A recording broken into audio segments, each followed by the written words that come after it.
هل جمهور الاهلي مستعجل؟ لا، هو ده جمهور الاهلي على فكره. يعني اصل جمهور الاهلي بعض الناس ممكن تشوف فيه وجهه نظر غريبه شويه. ايه الجمهور ده اللي بيخلص بطوله يبقى عايز اللي بعدها؟ صحيح. ما يلحقش يحتفل بالبطوله اللي لسه حاصل عليها بقاله ساعات. فالناس ساعات بتستغرب القصه، بس ده طبع جمهور الاهلي على فكره يعني. وجمهور الاهلي كمان عايز فرقته يبقى فيها 30 لعيب بمستوى واحد. انا ماليش علاقه كواحد من الجمهور يعني بقصه التعاقدات دي، وعشان كده ما علقش عليها كتير يعني. يعني يجي حامد حمدان ما جاش، هات غيره. في اداره دي مهمتها اضغط عليها، اطلب منها تجيب لي سكواد يناسب مستوى الاهلي وقدره بتاريخه وبتطلعاته. جمهور الاهلي تطلعاته لا تنتهي، وعشان كده حتى لما بيدخل في بطوله كبيره زي كاس العالم للانديه بس ده ضغط واعي. ده نوع من انواع الضغط الواعي. عارف الضغط، عارف ميزته في ايه؟ انك ما بتضغطش على ادارتك فتخلي الوسيط او تخلي الوكيل لا يبتزك. لا خالص. انا عايز بديل للعيب ده وخلاص، انا عايز لعيب جامد وخلاص. لكن في ناس ثانيه يقول لك لو ما جبتش فلان يبقى انت عندك هتلاقي استثناء في جمهور الاهلي. جمهور الاهلي ولاءه للنادي. عشان كده حتى لو حد خرج من ضمن لاعبي الاهلي الحاليين او السابقين عن سياقات الاهلي تاريخيا وفي الحاضر بيلفظوا. ما بيقدرلوش قوي انه بذل، لا هو قصته قصه النادي. انت بتتعامل مع النادي ومع الفريق ازاي، وبالتالي جمهور الاهلي اصله ايه عنده حكمه كده. وانا عارفك بتحب الشعر يعني والزجل يعني. أيوه. اللي بيقولها عمنا صلاح جاهين، ولدي نصحتك لما صوتي اتنبح. صحيح. ما تخافش من جني ولا من شبح. ونهب فيك عفريت قتيل اساله. ما دافعش ليه عن نفسه يوم ما اندبح. صحيح. اي فريق في العالم اندبح في يوم، خسر في يوم مباراه. ليه في المباراه دي لا وانا الاهلي هقابله في ريال مدريد برشلونه غيره يعني ما تكونش المباراه دي؟ فالاهلي جمهور الاهلي عايز سكواد يناسبه ويناسب فرقته ويناسب طموحاته. هل حصل استعجال في قصه حامد حمدان؟ عايز الصراحه يعني الاستعجال كان من الميديا، كان من السوشيال ميديا، وكان من البرامج. ناس طلعت اكدت في البرامج انه وقع، فادى الناس طموحات او لبى رغبات بان هذا اللاعب اللي لسه شايفه في معترك دولي مهم او معترك عربي كان مهم بمستوى عالي، ليه النموذج ده ما يبقاش موجود في الاهلي؟ فنموا القصه دي عند جمهور الاهلي. مش موجود، في معوقات ماليش علاقه قوي بتفاصيلها. الوكيل قال بيراميدز دخل، بيراميدز طلع، ما فيش حامد حمدان، هات لي غيره. انا كجمهور اهلي عايز كده. تعرف مشكله بقى جمهور الاهلي في الحته دي ايه؟ ان احنا يا جماعه الدوري المصري القماشه قليله. فكره ان في لعيب بامكانيات حامد حمدان دلوقتي يكون كاجنبي ويتأيد محلي وبمقابل مادي على فكره، دي قصه مهمه جدا. بمقابل مادي على فكره، مقابل مادي مش كبير وانت دفعت اكبر منه بكتير. دفعت في عمر الساعي مقابل مادي زي المقابل المادي اللي اتدفع واللي كان مرصود ومعروض على حامد حمدان. دفعت في مصطفى العش مقابل مادي زي اللي كان برضه مرصود لحامد حمدان. دفعت اللعيبه كتيره انت جبتها بالفعل زي اللي كان من الممكن انك تدفعها في حامد. دلوقتي انت لو حبيت تعوض حد مكان اللي كان هيجي فيه حامد حمدان هتجد صعوبه كبيره انك تلاقي حد بنفس الامكانيات. بس خد بالك احد اعضاء مجلس اداره اتحاد الكره اقترح ومصمم على موقفه انه يتم الغاء معامله اللاعب الفلسطيني باللاعب المصري على خلفيه موضوع الحكم كابتن امين عمر. لا انا بكلمك في معلومات بجد.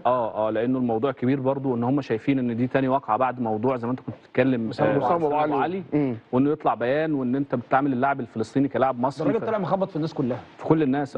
طلع مخبط في الوطن العربي كله. انت النهارده الاتحاد السعودي بيطلع بيان، الاتحاد المصري بيطلع بيان، فالراجل لا هو ما تسكتلوش بصراحه يعني. لا يعني ما تسكتلوش ليه يعني؟ هو فكر العضو المحترم اللي بيفكر في اتحاد الكوره ده هو بيعاقب مين هنا؟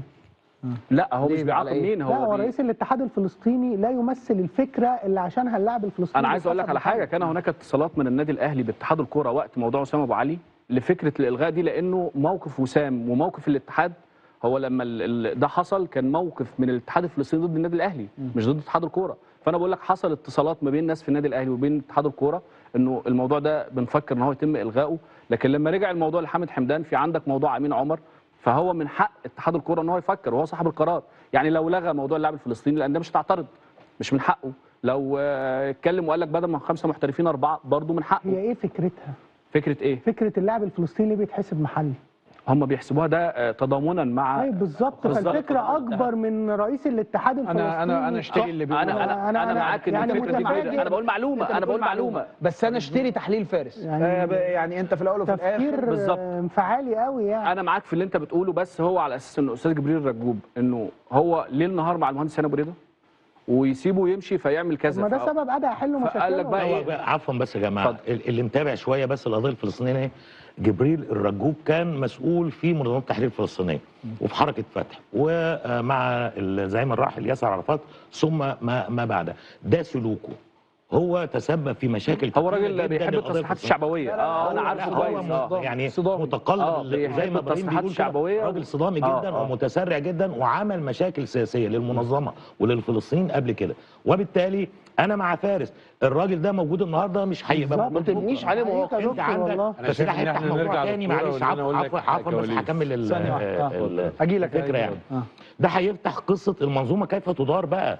يعني هذه القرارات الانفعاليه هي انفعالية تساوي بالظبط. نفس القرار بتاع ما تشيل يا حلمي ما تدرب يا حلمي. هو ده نفس القرار، انه حد بيجي في دماغه حاجه في لحظه فيعمل اجراء او يتخذ في قرار يؤثر على الكره المصريه لحد ما اوصلتها الى هذا بص يا المستوى. استاذ محمد، بالنسبه للقرارات سواء في الاتحاد او الرابطه، او هل تعلم ان رابطه الانديه بتدار من غير رئيس بقى لها 3 شهور؟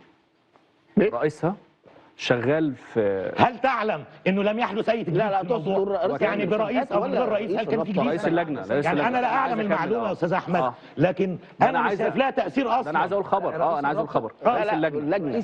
رئيس اللجنه رئيس اللجنه او مدير المسابقات دياب يعني. الاستاذ طه عزت. لا، الاستاذ طه عزت ده في الامارات. هو الراجل قدم استقاله، وهذه الاستقاله رفضت، وقالوا له خليك معانا بس كده ايه اسما، وناس تانية هي اللي هتدير الموضوع. انت بتقول ايه؟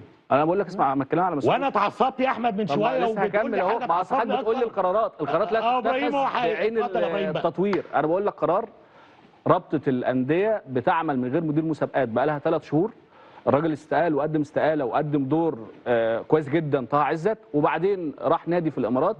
هو الراجل قال لهم انا بستقيل برفع عنكم الحرج، فقالوا خلاص انت يعني ايه خليك على الوش، والاستاذ سيد بخيت والاستاذ ناصر يديروا المسابقات. انا بقول لك الكلام ده الاسماء. حصل بدون اي الكلام ده. انا عرفت المعلومه فاتفاجئت، لازم اتاكد منها، ولكن ليه انا الراجل بشوف ما متصور بقاله شهر واتنين؟ متصور، بس هو نقدم استقاله واترفضت، ما هو ده وخليك على انت الوش. كده خليك على الوش. هو انت. مين اللي بيدير؟ وهو اللي بياخد القرارات يعني الاستاذ مين اللي عزت. بيدير لجنه المسابقات؟ ما هو الحاج سيد بخيت والاستاذ ناصر، بس اللي بيرجعوا له في كل حاجه الاستاذ عزت. لا، في فأنا حد بشوف- تاني برضه. لا في الاستاذ حد طه تاني. عزت هو الاثنين دول. لا، اقصد في حد تاني جوه لا المسابقات. الاثنين دول. يا جماعه مجرد ان انتم مش عارفين وانتم صحفيين وتغطوا اتحاد كوره وتغطوا انديه، دي في حد ذاتها كارثه. اللي هي احنا بقى جمهور نعمل ايه؟ اللي هي ايه؟ قول لي يا نقعد أستاذ محمد. نستنى ايه؟ اللي هي انك مش عارف مين اللي بيدير. لا، انا بقول اهو. خالد بيقول لك في واحد تاني لا، وانت تقول له لا الحاج لا، لا، سيد لا، هو راجل والحاج خالد محمد. هتوقع خالد في عبد الباسط يا دكتور. انا كجمهور اصل خالد مش هتعامل ازاي مع القصه يعني؟ خالد اتحاد مصادره مش كورة. اتحاد كوره. عبد الباسط مصادره اتحاد كوره. بساله. انت لا لا، هو الحاج سيد بخيت والاستاذ ناصر دول ناس كانوا شغالين مع الحاج انا بقول باللقب يعني بتاعهم كده اهو. الصلاة على النبي. الصلاه على النبي. كلهم احنا شغالين حجاج. من شغالين من غير مدير المسابقات. والاستاذ احمد دياب قال لك انا همشيها كده ولحد ما نشوف، وخلاها في المداري. يلا على بركه فيلم الداري. يلا على بركه ما بقتش في المداري. يعني هي جت على دي. مصر كلها يا عرفت. باشا يلا يا باشا، يلا بينا فاصل ونرجع نكمل. يلا يسروا ان شاء الله. يلا بينا، يلا يا متيسرة، باشا، يلا يا باشا.